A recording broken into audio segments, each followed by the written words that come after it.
Hello, everyone. Welcome to this Learning Sound and Synthesis Spotlight Series interview. I'm here with Ben Spalding, and I'm really looking forward to this conversation today. We're going to be talking about some of the key things that Ben has been doing over the last few months to clarify his interests, his workflow, which led to composing his first piece of electronic music, and then many more after that, right? Your first album. Yeah, And based on our chat we were just having, a big project that might be in the works, but I won't spill the beans. So welcome. Thank you so much for being here, first of thank all. you. And folks who are tuning in live, welcome to all of you as well. It's good to have you here. Go ahead and say hello in the chat if you want to. So can you start us off with a brief little intro to who you are and maybe what you like to do? Yeah, absolutely. So my name is Ben Spalding. I'm a musician and sound artist, and I make music with a no input mixing board and a collection of modular synthesizers under the name Phonics. I also maintain a YouTube channel where I document my musical explorations and talk about my music a little bit less formally as Kilo Llama.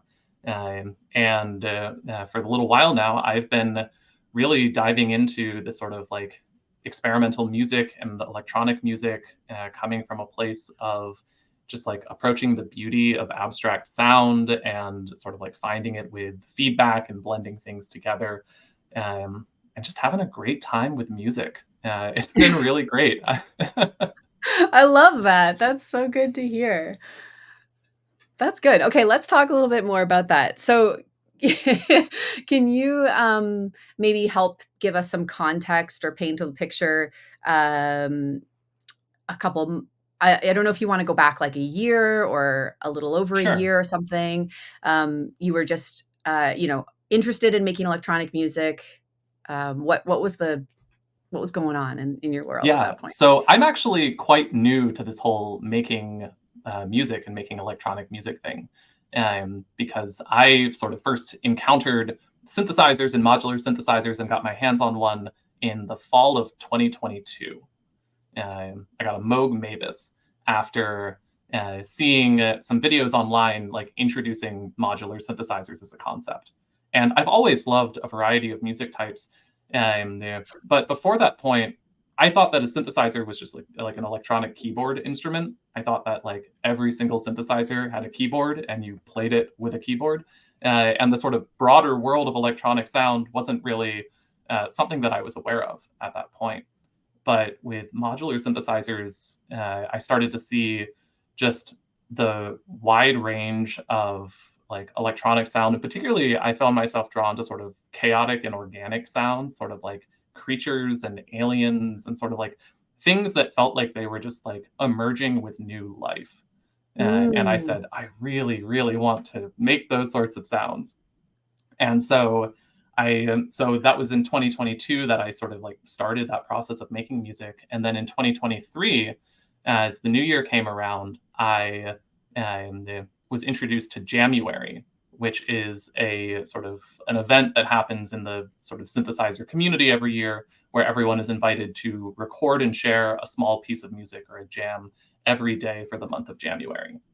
And so I Right. started doing that. And that process of like making small, low stakes things really quickly, I just felt myself like immediately take off and grow as a musician so much through that process of making. And so when January 2023 ended, I said, I want to keep doing this. And I committed to recording and sharing 2 videos every week from that point forward. Wow. And I did that for, I guess, about 9 months or so, and I felt like I was really growing. But then fall 2023 came around, and I was looking for more information and also more of a community for Mm. synthesis.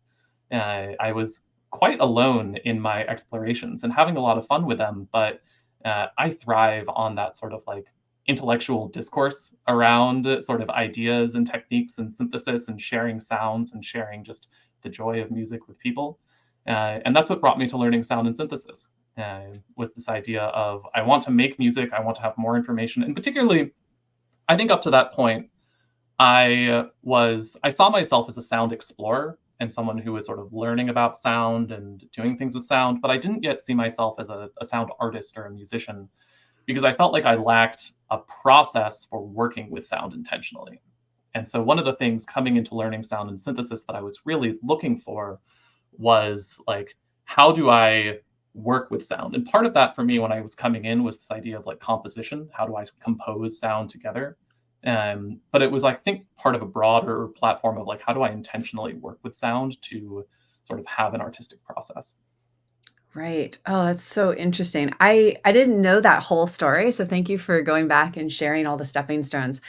And I really wanna just highlight this January thing, whether or not you're doing it in an organized way like January, which is great, or you're just saying, I'm gonna, commit to sharing a quick 30 seconds of sound every day or every week. And I'm not gonna let it be precious and even give myself time to make it a big deal. It's just like, it's really a powerful thing to Yeah. build that.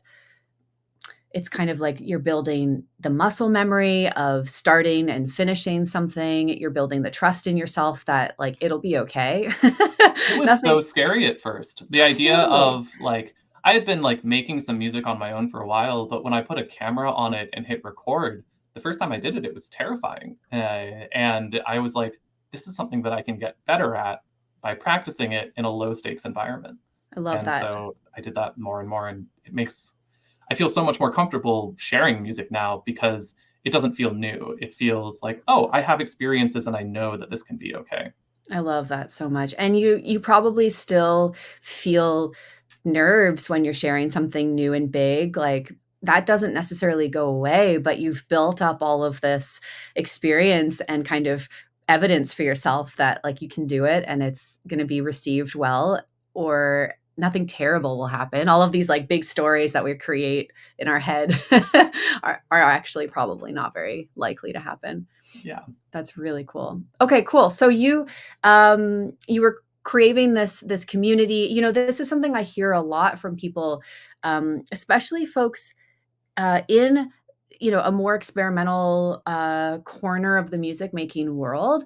I can't tell you how many times I've had students say, I felt like I was the only person on the planet who wanted to listen to the sound of like, insert strange thing, who like thought that the sound of my refrigerator ice maker thing was actually beautiful, or who wanted to listen to the sound of like scratching on contact mics or something like that. Yeah. And then they come into this, whether it's a community you find here, like on social, this is such an amazing community, or in a class, it can be so amazing to just be like, wow, I've found my people.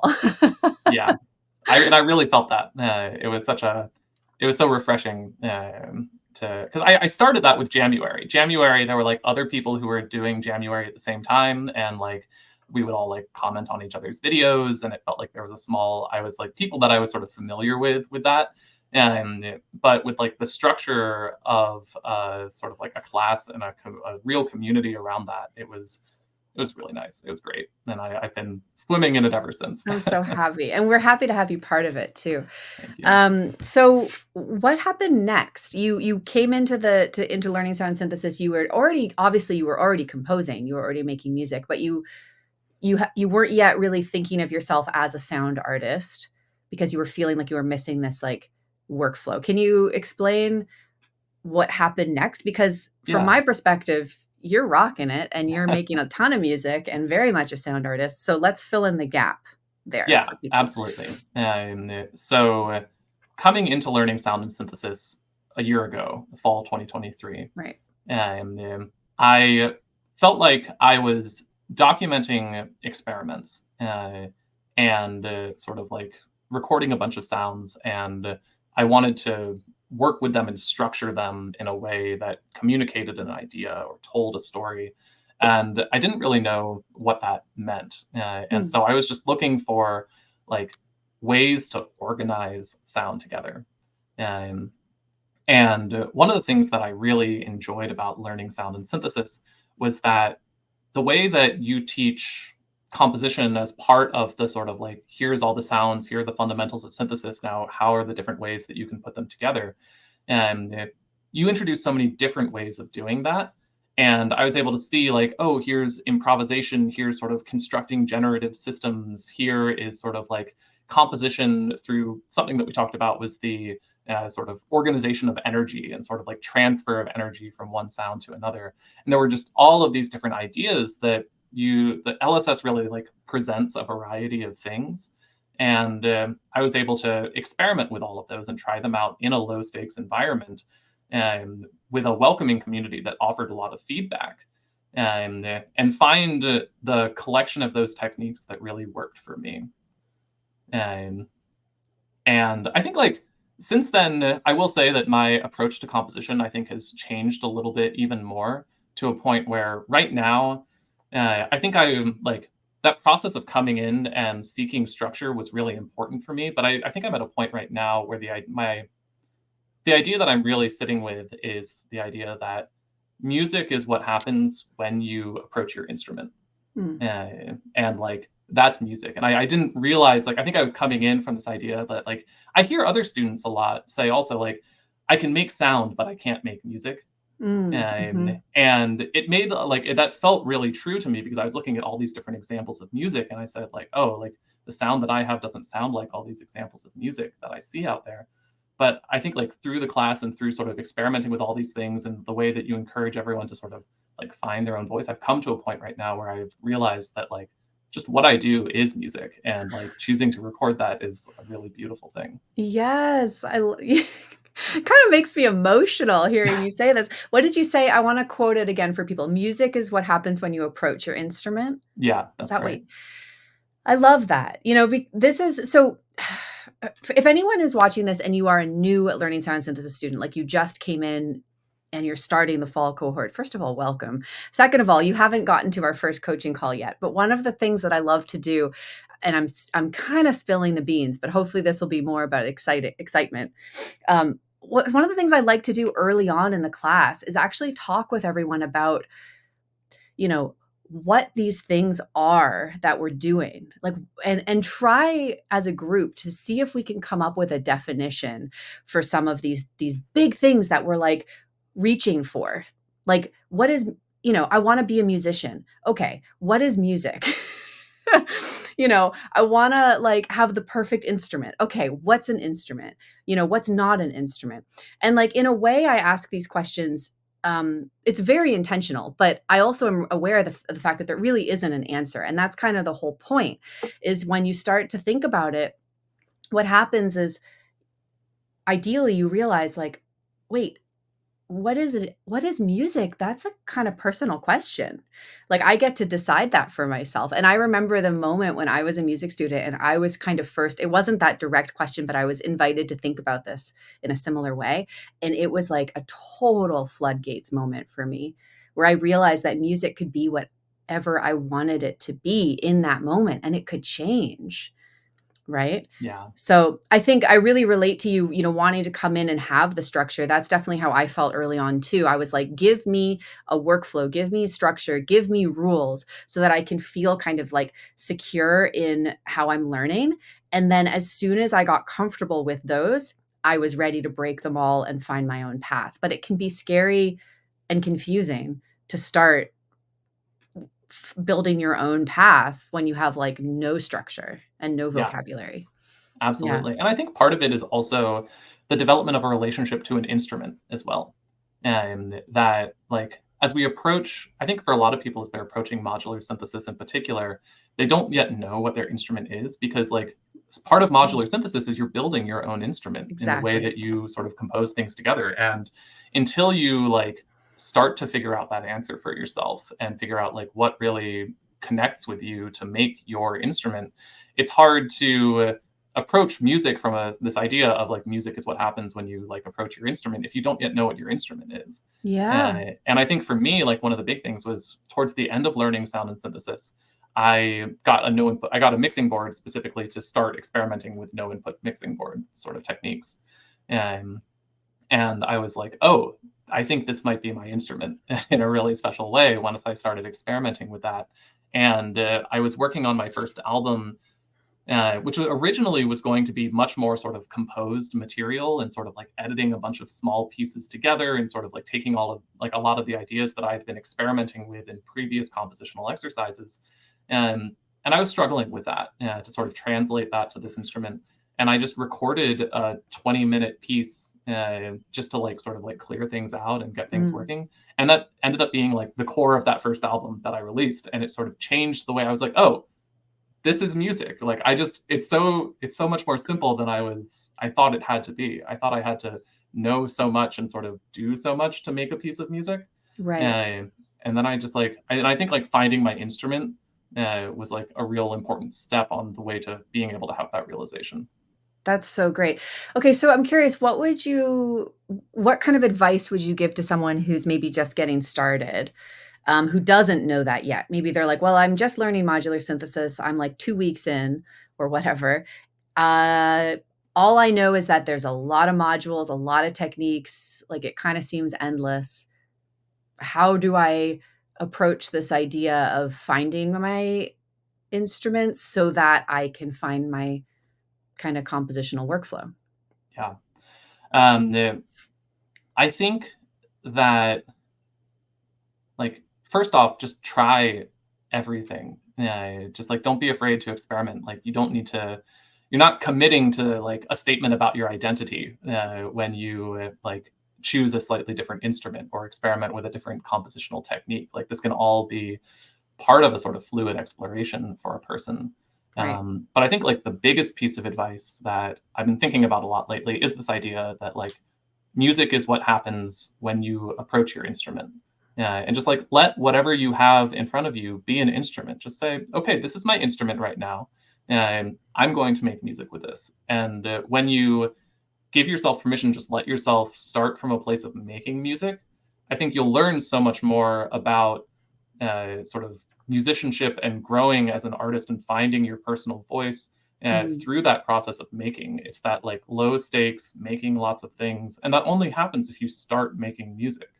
Right. This is something that you talk about a lot in the course, Sarah, is that if you wait for like the right opportunity and later you never start. Yeah. And so I think my biggest piece of advice is like find that lens that lets you start making music right now with whatever you have as your instrument. Right. And whatever skills you have in your toolkit right now, and those will grow too. Yeah. Um, I think about that a lot, this idea of like the skills that a person needs to have. Like, I think my approach to music right now has become like, I've learned a fair amount of things, but I think my approach has become more intuitive in that time and more mhm, about just trusting myself. Because I've realized that I thought I needed all of these skills in order to make music. And in a way, that was me thinking of all of these ways that I had to change who I was by learning new things before I could start making music. And like choosing to embrace like the music that you're currently able to produce when you sit down with your instrument without like any additional knowledge is a way of like being kind and being interested in yourself and who you are currently rather than like demanding that you change by learning something new before you're able to like accept the music that you're able to create. right. I love that. That's beautiful.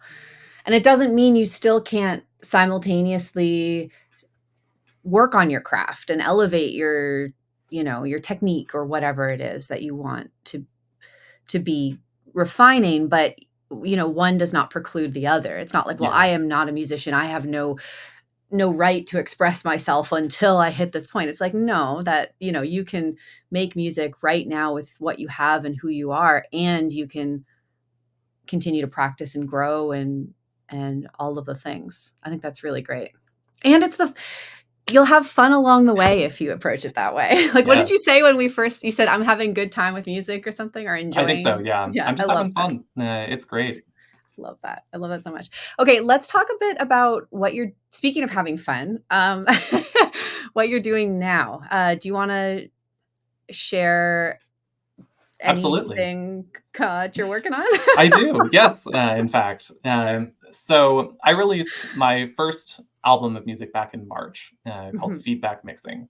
And since then, I've just been continuing to explore both with the no input mixing board and with other instruments and sort of like figuring out I think that first album was figuring out a lot of like what I could say with my instruments. And now I'm getting to a point where I want to sort of document like what I can say or what I want to say with my instruments. Hmm. And so I'm actually currently working on my second album of music right now. A lot of it is with the no input mixing board, but I'm actually bringing some modular synth and a couple of other little electronic objects onto the album as well. And that album is going to be called Emerging Artist, and it's coming out at the end of this month in September. Cool. Exciting. And so I'm Okay, really so excited to share that with people.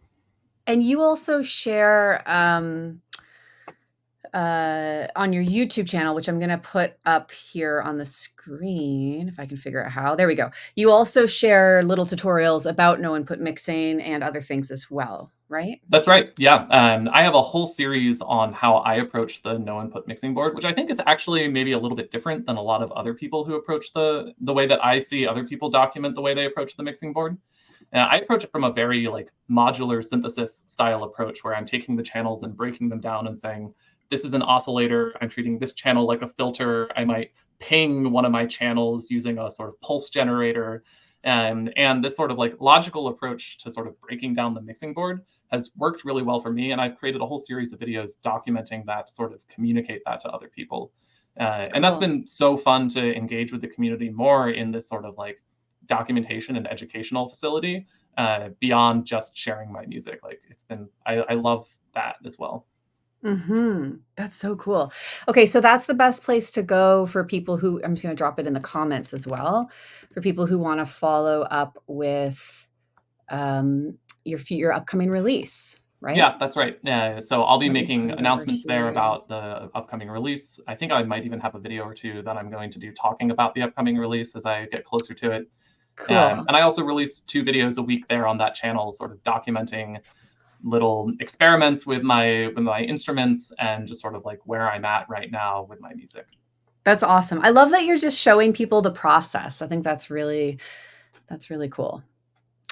Um, Great. Well, I'm really excited to hear it. And folks can go check out your first release too. I'm noticing now if you click through on that YouTube link, you have a link to your Bandcamp there as well. So people can go Yes, I listen to do. the first release, which is wonderful as well. So I Thank recommend that you. people go check it out. Yeah. Thank you for making it and for sharing it. So let me just I'm going to put one other banner up here on the screen for a link to soundandsynthesis.com, just in case I see some people in the chat who are saying fall LSS student here. That's awesome. Welcome to you. If you're curious about, diving deeper into the world of modular synthesis, my class, Learning Sound and Synthesis, might be a good next step for you.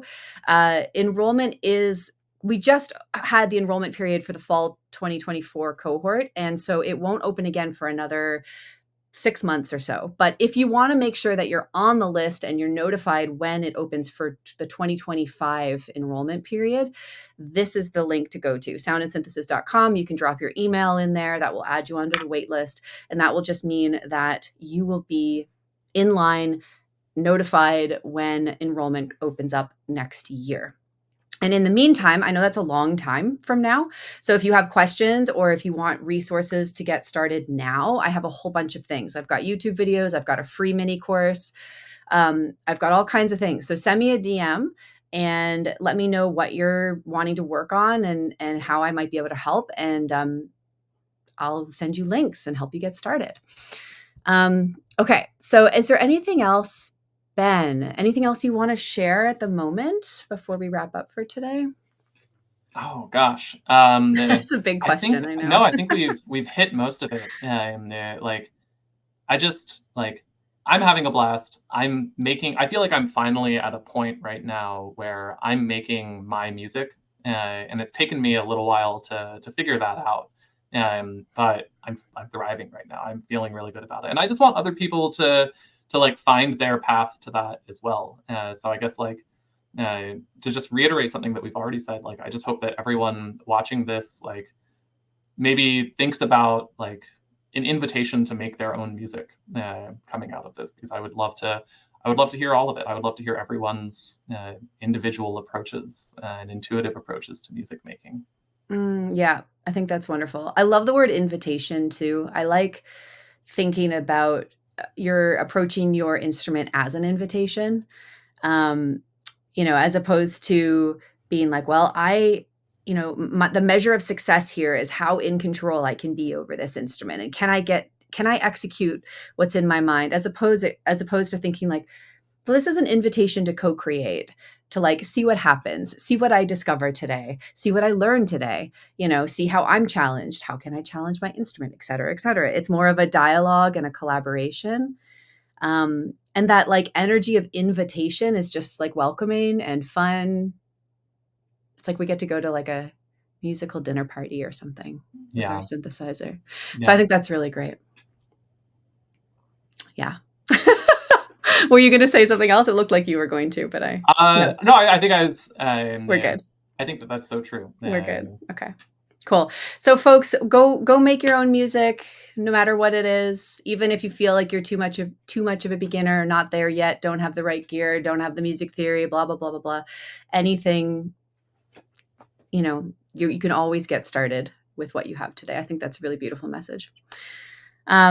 Okay. Thank you, Ben, for being here and sharing your Thank you. story. I really look forward to hearing more. I see people saying I've RSVP'd to my own voice. Yes, I love that. That is so good.